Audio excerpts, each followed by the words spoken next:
On vous dit encore bonjour, bonsoir, partout où vous êtes à travers le monde. Nous sommes encore avec notre analyste panafricaniste Yannick. Bonjour Yannick. Bonjour, bonjour. Comment vous portez? Très très bien. Encore le Cameroun. Qu'est-ce qui se passe avec le Cameroun? Vous compliquez encore Fally pour pas. C'est quoi encore l'histoire? On le porte plainte. On le porte plainte pour ne pas avoir honoré un contrat. Voilà. Bon, avant toute chose, merci pour l'honneur qui m'est donné d'échanger sur cette plateforme. C'est toujours un réel plaisir pour moi d'échanger avec nos frères africains, surtout panafricanistes à travers le monde. Alors, nous sommes à une période où il y a pas mal de polémiques. C'est des polémiques même qui ne devraient même pas être, parce que Fally en fait aurait dû prester dans une boîte de nuit locale, plus précisément à Yaoundé, le jour même de l'ouverture de la Coupe d'Afrique. Bon, il avait signé un contrat bien en amont et j'imagine un tout petit peu que son emploi du temps était très très serré, donc raison peut-être pour laquelle il n'a pas pu prester. Mais bon, à ce moment-là, donc je vais dire tout au tort de l'artiste et de son management. Donc il n'y a même pas de polémique là-dessus. Je veux dire, un contrat, c'est un contrat. Une fois qu'il est signé, il doit être respecté. Donc après, bon, je pense que bon, il devrait beaucoup plus essayer de régler ça à l'amiable. Bon, je vais dire avec la boîte de nuit en question, au lieu d'aller, je vais dire, aux tribunaux ou quoi que ce soit. Malheureusement, ce sont des événements qui arrivent tout le temps dans le monde artistique. Donc ce n'est pas un fait anodin. Peut-être c'est parce que c'est Fally Ipupa et parce qu'il y a eu pas mal de polémiques que c'est médiatisé. Oui, oui, oui. Vous signez un contrat, vous n'honorez pas, c'est propre aux artistes africains ou congolais, je ne sais pas. Je vais dire c'est propre aux artistes mondiaux, je vais dire c'est des choses qui arrivent partout, donc même des grands artistes américains, bon, je vois mal Michael Jackson, je vois mal quand il était vivant, les Johnny Hallyday n'est pas honoré de contrat. Oui, mais peut-être les Beyoncé, les autres. Oui, peut-être, mais parce que vous avez des artistes un peu moins médiatisés qui ont eu ces soucis-là. Donc, je peux vous en citer à l'appel. Je vais dire, je parlerai même des artistes américains, pas mal qui perçoivent souvent une partie du cachet. Le moment justement d'honorer leur contrat, ils ne le font pas. Donc je vais dire c'est quelque chose d'assez courant. Bon, par rapport aux artistes africains, c'est pas anodin. Fally n'est pas le premier, il ne sera ni le dernier. C'est vrai que Fally, il a eu ce problème à plusieurs reprises. Le feu Papa Wemba, paix à son âme, a eu ce problème. Koffi Olomide a même été arrêté, je pense 2 à 3 fois à son arrivée à Yaoundé à l'aéroport, justement parce qu'il n'avait pas honoré les contrats. Oui, oui, tout à fait. Donc c'est une information que je vous passe. Mais il a été aux arrêts à plusieurs reprises. Donc il a fallu rembourser justement ces boîtes de nuit ou alors voilà ceux qui avaient organisé, je vais dire, des prestations de ces artistes. Donc c'est quelque chose d'assez courant dans le monde musical. Donc il n'y a pas de quoi s'alarmer. Donc on voit Fally Ipupa entre deux Camerounais, un producteur et puis l'autre qui porte plainte. Donc, on restait un complot camerounais. C'est pas un complot camerounais parce que bon, là nous parlons. Notre départ aurait mort physiquement chez vous, maintenant vous voulez tuer Fally. Ah non, non, non. Musicalement parlant. Comment on va tuer un Camerounais? Alors, je vais vous dire, Fally Ipupa, c'est un Camerounais.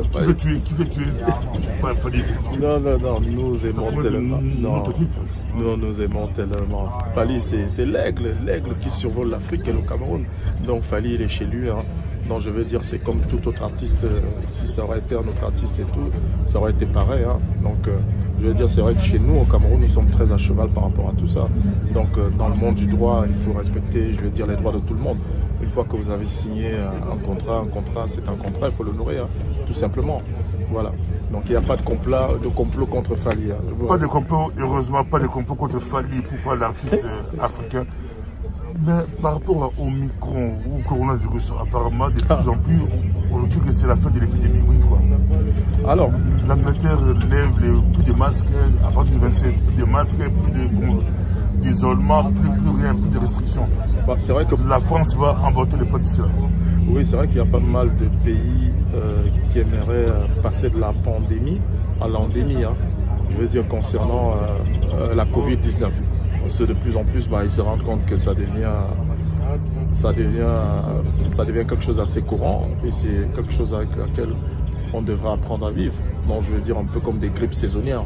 Donc vous avez des pays comme l'Espagne, je pense, qui était le premier pays européen à monter au créneau en voulant changer justement le statut de la Covid-19, qui voulait que le statut passe de pandémie à endémie. Donc moi, ça me paraît assez normal, parce que vous allez voir que bon, la Covid est tellement devenue quelque chose d'assez anodin et courant. Bah, vous allez voir, la plupart des gens qui font des tests à 90%, bah, c'est des tests positifs. Donc c'est un peu comme une grippe saisonnière au jour d'aujourd'hui, et nous pensons que ça sera le cas. Ça passera forcément d'une pandémie à une endémie dans les jours qui viennent, peut-être dans les mois qui viennent. Parce que quelque part, il ne faut pas oublier qu'il y a une vaste... Moi, je dis ce que je pense, hein, donc nous savons très bien qu'il y a pas mal d'intérêts derrière.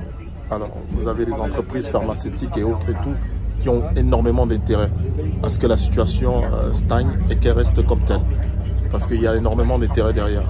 Donc, Yannick, on vous suit partout à travers le monde. Vous pouvez résister et signer que Éric Zemmour, Le Pen, c'est blanc, bonnet, bonnet blanc. Non, mais je réitère ce que j'ai dit hier. Hein, donc, il n'y a pas de différence dans la classe politique française. Je veux dire, la politique française a toujours été la même. Elle n'a jamais changé. Donc qu'on soit gaulliste, qu'on soit d'extrême droite, qu'on soit, je sais pas, qu'on soit même communiste, je veux dire français, ça n'a jamais changé. C'est toujours l'intérêt de la France qui passe en premier. Donc maintenant, ils ont leur guéguerre interne qui ne nous concerne aucunement en tant qu'Africains. Donc je réitère ce que j'ai dit. Donc c'est les gens qui... noir foncé devrait faire très attention. Ah ben oui, clairement. Moi je suis un tout petit peu étonné. Je vais revenir sur notre frère, hein, parce qui est égaré. Hein. Je parle du jeune David Tanguy qui a 18 ans. Je pense que c'est un étudiant en droit qui soutient Zemmour. Voilà. Donc, alors dites-vous bien que c'est un petit jeune qui a 18 ans. Et Éric Zemmour, bon, l'a pris sous son aile, parce que bon, ben, il faut bien se faire représenter. Allez, il y a les quotas, hein, voilà, il faut bien un noir de service à côté de lui. Donc il a choisi ce petit jeune de 18 ans. Mais alors un petit jeune de 18 ans, qu'est-ce qu'il connaît de sa propre histoire? Alors à 18 ans, est-ce qu'il a eu le temps de connaître d'où il vient? Donc à ce moment-là, vous allez voir qu'il y a énormément de manipulation dans la politique française. Et c'est la raison pour laquelle moi, personnellement, elle ne m'intéresse guère. Parce que moi, en tant qu'Africain, elle ne m'apporte rien du tout. Et elle ne nous avance à rien du tout. C'est parce qu'il va changer le principe de la France-Afrique qui existait depuis toujours, qu'on dit disparu, mais bon, qui a juste changé de visage. Mais c'est toujours la même politique. Hein. Voilà, ils font ce qu'ils ont à faire. Bon, après, on pille l'Afrique au mieux. Voilà. Quels sont les secrets pour qu'un noir, un Africain puisse émerger en Europe? Émerger en Europe? C'est vrai que quelque part, je suis déjà opposé à ce qu'un Africain, surtout qui a laissé sa terre natale pour peut-être venir en Occident, suivre ses études, puisse rester ici. Je suis déjà contre ces principes-là. J'estime qu'une fois ses études terminées, on doit rentrer chez soi, voilà, pour essayer de construire son pays et par ricochet son continent et je vais dire à participer justement à cet essor, à cette véritable émergence du continent. Parce que ça ne sert à rien d'avoir terminé vos études ici et parfois vous en avez qui font des études assez brillantes. Mais c'est comme si vers les années 70, 60-70, les gens rentraient en Afrique. Mais depuis 2000, les années 2000, la majorité d'étudiants africains, dès qu'ils terminent, restent à l'Europe. C'est comme si c'est la fuite des capitaux. Je ne sais pas si c'est organisé, tout est planifié par rapport pour détruire l'Afrique. J'ai par le passé mené des études là-dessus. La fuite des cerveaux? Oui, d'accord. La fuite des cerveaux, elle n'a pas commencé aujourd'hui. Hein, donc vous avez des pays comme les États-Unis, enfin surtout les États-Unis qui l'ont toujours pratiqué. Hein. Donc généralement, vous allez voir qu'une fois qu'il y avait de très brillants scientifiques en Afrique, on leur proposait des bourses tout de suite à l'époque. Donc vous en avez beaucoup hein, qui ont travaillé à la NASA. Donc c'est pas quelque chose de nouveau. Maintenant, vous avez mentionné quelque chose de très important et c'est une étude que moi j'ai eu à faire à l'époque. Dites-vous bien, on parle des années 60. Hein. Nous parlons de l'époque des indépendances. Alors, à l'époque des indépendances, soi-disant, les colons, ils partaient. Donc l'administration changeait complètement. Donc il fallait à ce moment-là ramener les enfants du pays, des différents pays africains, justement pour prendre en charge et en main leur destin. Donc c'est la raison pour laquelle vous avez ce retour-là des têtes, si je peux m'exprimer ici, africaines. Donc ils rentraient tous et ils occupaient justement des postes administratifs, donc pour prendre en charge le destin de leurs différents pays. Et beaucoup plus dans les années 80. Dans les années 80, donc c'était un tout petit peu la même dynamique. Donc une fois les études, comment dire ça, secondaires terminées, bon, à l'époque aussi, donc c'était l'essor aussi des grandes écoles africaines. Parce que dites-vous bien qu'il y a des grandes écoles africaines, mais là elles étaient encore en plein développement, dont la plupart ils repartaient en Occident. Mais également, bon, c'était justement pour un potentiel retour en Afrique, une fois les études terminées. Mais bon, après, vous allez voir, bon, les impérialistes, toujours aussi opportunistes, justement, profitaient justement de l'occasion d'avoir ces étudiants sur place. Alors, qu'est-ce qu'ils faisaient? Ils retenaient les meilleurs. Ils retenaient les meilleurs qu'ils intégraient maintenant dans leur société. Donc, quand on parle de fuite de cerveau, bon, c'était quelque chose de volontaire. Donc alors, ils prenaient ce qu'il y avait de meilleur, comme ils l'ont toujours fait. Donc on prend toujours tout ce qu'il y a de meilleur de l'Afrique et qu'est-ce qu'on nous laisse? On nous laisse des personnes qui sont peut-être à leur solde, qui sont, moi je les appelle des agents français, je suis désolé. Quelqu'un qui a fait ses gammes en France, alors on le renvoie en Afrique et tout, bon, parce que bon, il y a des intérêts qu'il faut garder. Et voilà, donc on nous renvoie ces anciens agents français. Maintenant, c'est aux Africains d'en prendre conscience. Alors, à un moment donné, c'est bien beau de travailler dans des grandes institutions mondiales et autres et tout, mais à un moment donné, pensez à votre cher continent. Une fois que vous avez travaillé, je vais dire, comment dire, dans ces grandes institutions et autres et tout, mais rentrez chez vous. Allez développer votre continent. C'est par là que tout passera. Et c'est ça qui stoppera l'immigration à un moment donné. Construisons-le chez nous. Arrêtez d'aller construire chez les autres. Arrêtez d'aller, comment dire ça, participer justement au progrès, je vais dire, des autres pays et des autres continents. Il est temps pour les Africains de penser à l'Afrique. Donc c'est la raison pour laquelle je milite pour le retour justement de toutes les têtes africaines, de tous les talents africains en Afrique. Est-ce qu'un Africain peut émerger ici? Ça, je réponds à la question. Ça, vous comprenez, vous avez raison sur cela. Mais il y a beaucoup d'Africains ici qui pataugent. Un Africain peut émerger ici. Un Africain peut émerger. Un peu comme vous, bien installé, bien. Ah, comme moi, non, je pense pas être un exemple et tout, non, du tout. Alors, mon cher aîné, vous savez, nous ici, on se bat comme on peut. Un Africain, bien sûr, peut émerger ici. Alors, je vais vous dire quel Africain émergera. Ça sera d'abord l'Africain qui sera au-dessus de la moyenne. Quand je parle de dessus de la moyenne, et nous le savons très bien, pour qu'un Africain puisse émerger, il faudrait qu'il soit au-dessus des autres. Quand je dis des autres, je parle de tout le monde. Je veux dire, il faudrait qu'il soit au-dessus de l'occidental. Parce que déjà, dites-vous bien une chose, s'il y a 2 postes,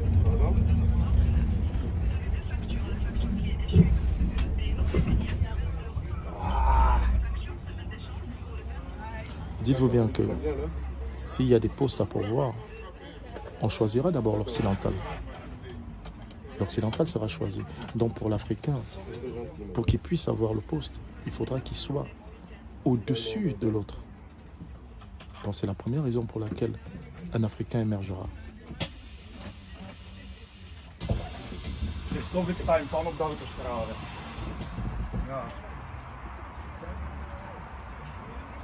Et une chose est sûre et certaine, mon cher Bobo, comme je le dis toujours à chaque fois, le plus important c'est de pouvoir s'armer intellectuellement. Pour pouvoir s'en sortir dans une société comme celle-ci, il faut aller au maximum, je veux dire dans ses études. Faire de brillantes études, s'élever à un certain niveau social, et c'est à partir de ce moment qu'on arrive à, comment dire ça, on arrive à émerger dans ce continent, nous le savons très bien. Mais pour l'Africain, il sera toujours important de faire 2 fois, 3 fois, 4 fois plus que les autres pour pouvoir s'imposer. Voilà, donc pour moi c'est le seul moyen pour un Africain ou alors des Africains de pouvoir émerger dans ce continent. On va terminer par la CAN des surprises. CAN 2022 Cameroun. Bah, je voulais dire, hein, donc en termes de surprise, forcément il y en aura une. Hein. il y en aura une. Mais maintenant, c'est vrai que je parlais de l'Algérie, je parlais encore de l'Algérie hier. La Côte d'Ivoire s'est qualifiée sans pourtant jouer. Le Nigeria pas. Mais il y a toujours un enjeu. Il y a toujours un enjeu. Parce que la Côte d'Ivoire veut terminer première de sa poule. Voilà, pour éviter potentiellement un duel au sommet en 8e de finale contre je ne sais trop qui. Mais bon, ça passera forcément contre une grosse équipe. Et maintenant, vous avez l'équipe d'Algérie qui est dos au mur. Parce que l'équipe d'Algérie n'a pas droit à l'erreur. Ils sont obligés de battre les éléphants. Donc ça nous promet quand même un très très beau duel. Et je pense qu'il y a une grosse équipe qui va rester sur le carreau. Et j'aurais espéré que ce ne soit pas l'Algérie. Mais bon, vu comment les choses sont parties, je pense que l'Algérie ne s'en sortira pas, à mon avis. Voilà, donc en parlant de surprise déjà, ça en sera une et je suis désolé pour mes frères algériens, mais je ne vois pas comment ils pourraient s'en sortir. Pardon? Les 8e de finale débutent le dimanche. Donc ce dimanche, ça débute déjà par une très très belle affiche qui opposera le Burkina Faso au Gabon.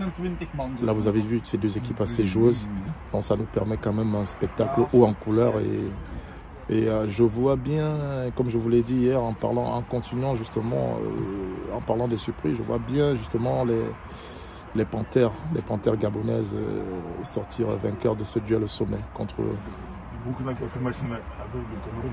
Donc, pas machine, mais c'était au début, oui, en match d'ouverture. Le Cameroun. Bon, écoutez, c'est un but qui était rentré contre le cours du jeu, mais maintenant, je pense que les panthères ont beaucoup plus cette envie d'aller jusqu'au bout. Et dites-vous bien que les Gabonais se sentent un peu comme chez eux en jouant en territoire camerounais. Vous savez très bien que c'est un pays limitrophe au Cameroun. Donc, je veux dire, en termes même de spectateurs, je pense qu'ils seront énormément soutenus par leurs spectateurs qui auront fait le voyage et même par les Camerounais et par la communauté gabonaise vivant sur place au Cameroun. Donc, je vois bien les panthères gabonaises passer. Le Cameroun va jouer contre qui? Le Cameroun ne sait pas encore contre qui il jouera, mais une chose est sûre et certaine, c'est qu'il s'agira d'une des équipes repêchées, donc l'un des meilleurs troisièmes. Donc là, on en connaît deux, donc je pense que ça sera contre une équipe, pas trop costaude, mais bon, il faut toujours se méfier de ce genre de match. Donc en principe, le Cameroun aura plutôt une opposition, un adversaire moyen, je vais dire en 8e. Merci beaucoup. Je vous en prie, le plaisir était le mien.